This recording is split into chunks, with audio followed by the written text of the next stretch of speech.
Hi guys, Big Monday here, and I want to show you a little OP combo with Lina, and just a little debate about whether she should bother with the Aghanim Scepter or not. Now, I'm going to show you why, because there are certain items in the game that increase all types of damage, and there are certain spells in the game that increase all types of damage, and this is quite a ridiculous combo with Lina. Now, Bloodseeker's Blood Rage, it increases all types of damage dealt. So that's pure damage, magic damage, physical damage, everything. And it amplifies the damage the person gives and the damage they receive. So one way you can combo this with characters with insane burst damage like Lina and Lion, probably Skyrest Mage, anyone with insane burst damage like that, you can cast it on their intended target as well as casting it on them. So in this case with Bloodseeker, we'd get 40% damage increase from casting it on Lina, and then another 40% damage increase from casting it on Sven in this case. And so Sven, we're mid-game at the minute, we're about level 16, so we're mid to late. Obviously I've done this with cheats. We've got a Heart of Terras, so it's reasonably tanky. I've put no damage items on because that's irrelevant for this. But what I want to show you is whether you necessarily want to pick up the Aghanim Scepter, because it's not always necessary. Now the only thing that the Aghanim Scepter gives you, if I drop the scepter for a minute, we take a look at Lina. She does 950 magic damage, but it does not pierce spell immunity. So if I pick up the scepter, we do 950 pure damage, but we do pierce spell immunity. Now, if we look at Sven, for example, he's got 25% magic resistance, so he's going to take 25% less damage if we haven't got the scepter. But if we've got a veil, we're going to increase his damage even further. We're going to increase that by 25% anyway. So, effectively, as long as we're not worrying about piercing spell immunity, the Veil of Discord will actually deal the same amount of damage as the Aghanim Scepter would, but it also amplifies all our other spells as well, and it amplifies any nuke damage done by a team, and it does that to everybody because it's an area of effect. And if we look at the comparison, Veil of Discord is 2,670, Aghanim Scepter 4,200. It's much cheaper to buy the Veil of Discord, and then we could worry about other items that could be useful in the team rather than the Aghanim Scepter. So let's just give you a quick demonstration of just how ridiculous this combo is. Now I'm going to drop the scepter for this. I don't want the Aghanim Scepter. And what we want, I've got WTF mode on so I can cast instantly, but Bloodseeker's duration on his Blood Rage is 12 seconds and its cooldown is only 6, so conceivably you can get it on 2 different targets. What you would want to be doing with this is you cast it on your ally just before you start the fight, and then you cast it on the enemy when you're expecting them to cast it. Now we'll go Yules, and we'll just blow them up. Not the Yules, sorry, the Orchid. Now watch, the Orchid damage is delayed. See that? Almost instant death. I think Sven is actually leveled up. Oh, he's leveled up. That's typical. While I was testing this, it was one-shotting him, but you can see how little health he was left on. So if I refresh him, if we go, and I'm going to just drop one combo. Mega kill. Own it. And he's more than gone. It's the humiliation. He's completely destroyed. Now, what's sort of relevant here is the Orchid Malevolence amplifies all damage by 30%. So that's going to amplify the standard Laguna Blade and the Aghanim Scepter Laguna Blade. The Veil only increases magic damage, so there is a bit of a trade-off there. Do you want more nuke for your entire team and for all of your spells, or do you want the spell piercing of Aghanims?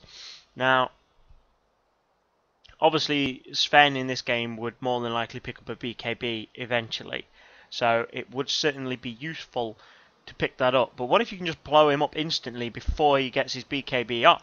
I mean, he's going to be restricted to casting early, so you can't instantly blow him up. I mean, this is Sven. He's fairly tanky, especially with the heart. I mean, he's got 2.5k health. And He's only level 16. So he is tanky. Let's just bring him back down here. And just to prove a point, let's give him another heart. My code compels me.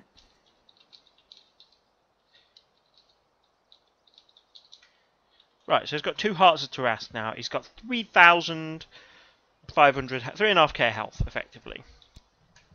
Let's just do his level up. So, this is without the Aghanim Scepter upgrade, bear in mind. So we go Blood Rage,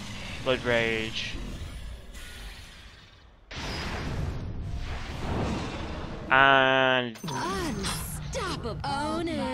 one-shot combo on Sven. That's just insane. I mean, he's got I just did 3.5k of damage in one combo from Lina. And this is why Bloodseeker sometimes casting the Blood Rage on yourself is a little bit risky. Because obviously it makes you take 40% more damage, so it's very, very risky. That's why Heart of Tarrasque is quite often useful on Bloodseeker, just so you got that little more survivability. But casting that ability on really high-powered nukers like Lina is really, really useful. So obviously, I mean, 3.5k of health in one combo, and we were talking about being able to take Pudge out in a one combo from one support. I mean, this is besides the fact that I'd have another carry in the game. I'd probably have another support hanging around. Your middle tower is Bloodseeker would usually have pretty decent damage output himself. It's just the damage you can do with this combo is insane, and this is going to work with any high-powered nuker. And like I say, it's certainly worth considering the Aghanim Scepter because of the spell piercing, but I would definitely get it if you've got maybe anti-mage in the game because he's resistant to magic, but he's not resistant to pure. Life Stealer, obviously he has rage, so he makes himself. You're going to need the spell piercing for him. And if you've got a lot of heroes picking up BKB, it might be worth it. But as you can see here, the Veil of Discord does the same, and it's much, much cheaper. And this combo with Bloodseeker and Lina, it can blow up any character in the game. I mean, basically, you cast Blood Rage on Lina and the intended target, cast the Veil and Orchid, and combo with Lina, and anybody just dies instantly. I mean, even if he was even more tanky, let's see what happens if he's got 3 Hearts of Tarrasque.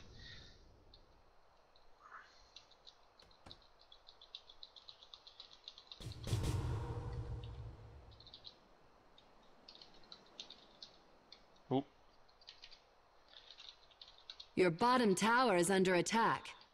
They're melting it down, you know. So we've got 3 Hearts of Tarrasque on Sven now. He's got 4.5k of health. Your bottom tower Let's is combo him toast. again.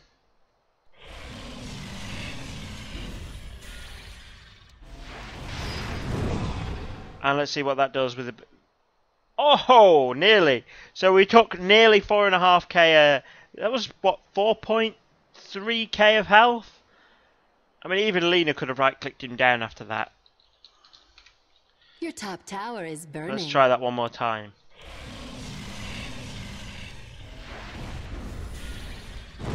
And I misclicked that then. But still, nearly dead. That's insane. So one more time.